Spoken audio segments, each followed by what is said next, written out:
Assalamualaikum warahmatullahi wabarakatuh.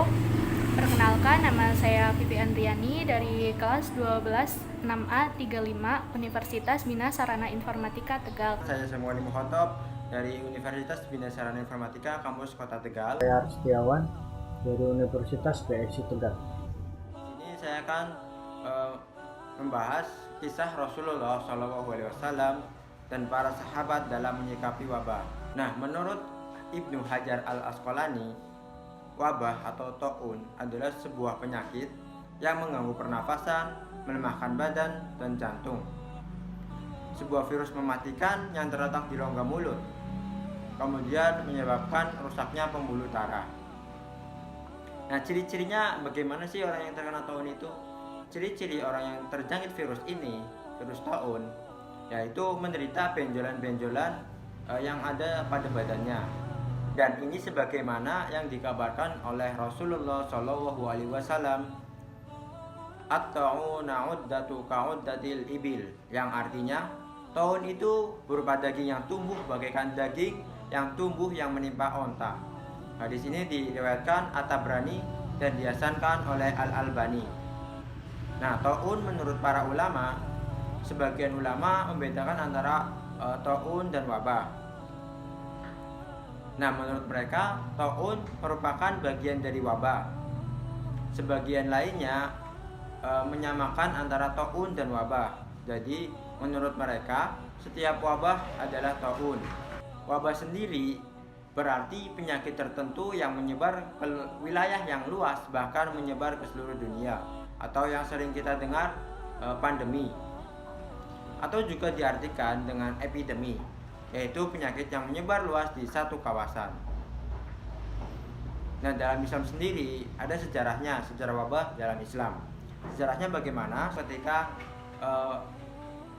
di masa pemerintahan Umar bin Khattab, wabah yang berdampak besar pada kaum muslimin adalah wabah taun Amwas, tepatnya 18 Hijriah atau 690 Masehi. Nah, sekitar 25.000 nyawa kaum muslimin itu hilang.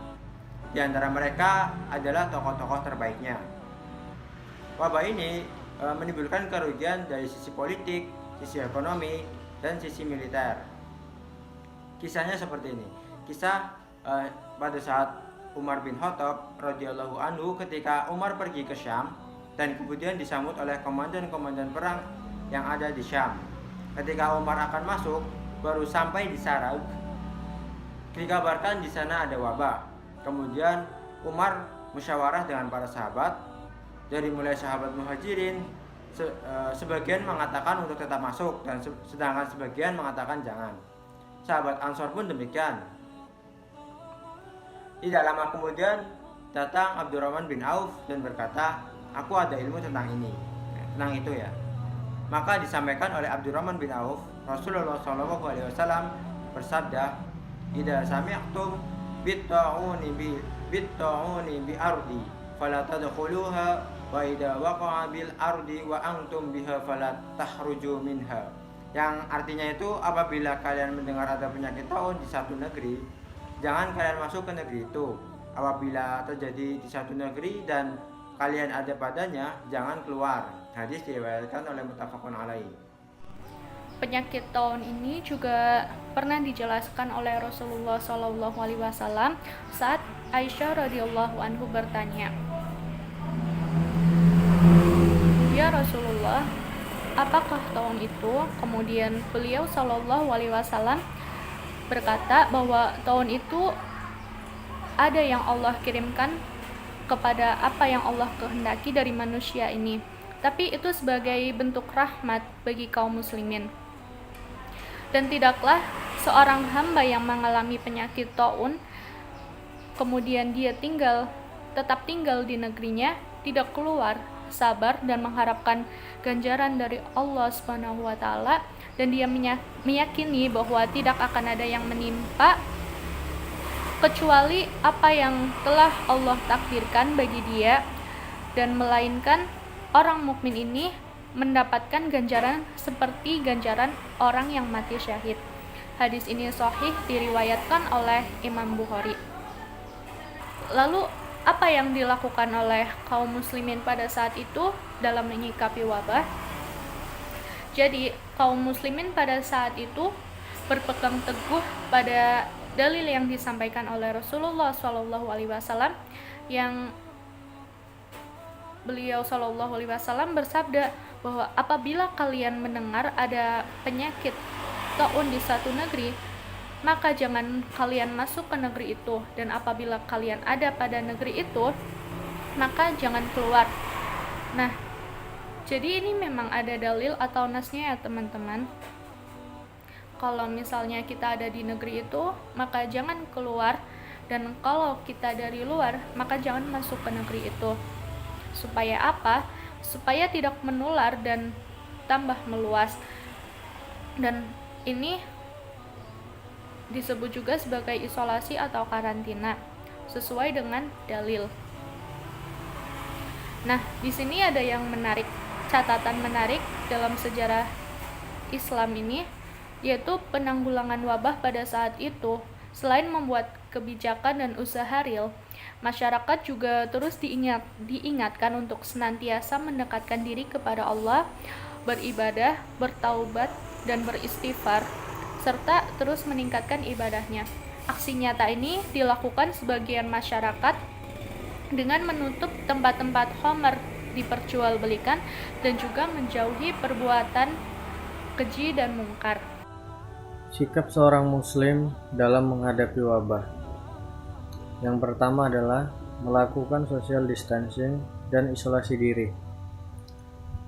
Sesuai dengan sabda Nabi Shallallahu Alaihi Wasallam, dan janganlah kamu menjatuhkan dirimu sendiri ke dalam kebinasaan, dan berbuat baiklah, karena sesungguhnya Allah menyukai orang-orang yang berbuat baik. Quran Surat Al-Baqarah ayat 195. Yang kedua, wajib melakukan upaya pencegahan. Tetap di rumah, menjaga jarak, melakukan physical distancing, rajin mencuci tangan, menjaga imunitas, dan upaya lainnya yang telah dianjurkan oleh pemerintah.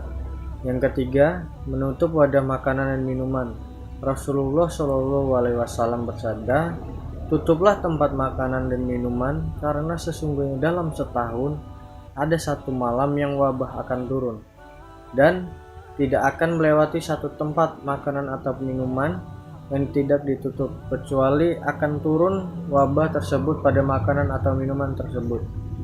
Yang keempat, memperbanyak berdoa, bersabar, dan bertakwalah kepada Allah Subhanahu wa Ta'ala. Sesungguhnya doa bermanfaat untuk sesuatu yang sudah terjadi dan sesuatu yang belum terjadi. Maka, wahai hamba-hamba sekalian, hendaklah kalian senantiasa memperbanyak doa. Berusaha tanpa berdoa adalah sia-sia. Pun sebaliknya, berdoa tanpa berusaha juga sia-sia. Dengan demikian, seorang muslim harus berusaha melakukan pencegahan diiringi berdoa kepada Allah Subhanahu wa Ta'ala. Nah, apa yang terjadi saat ini itu tidak lepas dari perbuatan manusia dan dosa-dosa manusia. Apa saja musibah yang menimpa kalian dengan sebab dosa-dosa kalian, dan Allah banyak memberikan maaf kepada kalian. Nah, tadi kalimatnya berasal dari Quran surat Asy-Syu'ara surat ke-42 ayat 30. Di dalam surat lain juga disebutkan, Quran surat Rum surat ke-30 ayat 41 ayat 41 telah tampak kerusakan di daratan dan di lautan dengan sebab tangan-tangan manusia, agar Allah merasakan kepada mereka sebagian dari apa yang mereka kerjakan, agar mereka itu kembali kepada Allah Subhanahu wa Ta'ala. Dan terus hendaklah setiap muslim senantiasa menyerahkan segala urusannya kepada Allah Azza wa Jalla, bertawakal kepadanya, dan hendaklah seorang berusaha untuk menerima segala musibah dengan kesabaran, mengharapkan pahala dari Allah Subhanahu wa Ta'ala. Dalam Quran surat Az-Zumar, Quran surat ke-39 ayat ke-10, yang artinya itu, sesungguhnya orang-orang yang bersabarlah yang mendapatkan pahala tidak ada batasannya. Terima kasih. Wassalamualaikum warahmatullahi wabarakatuh. Wassalamualaikum warahmatullahi wabarakatuh.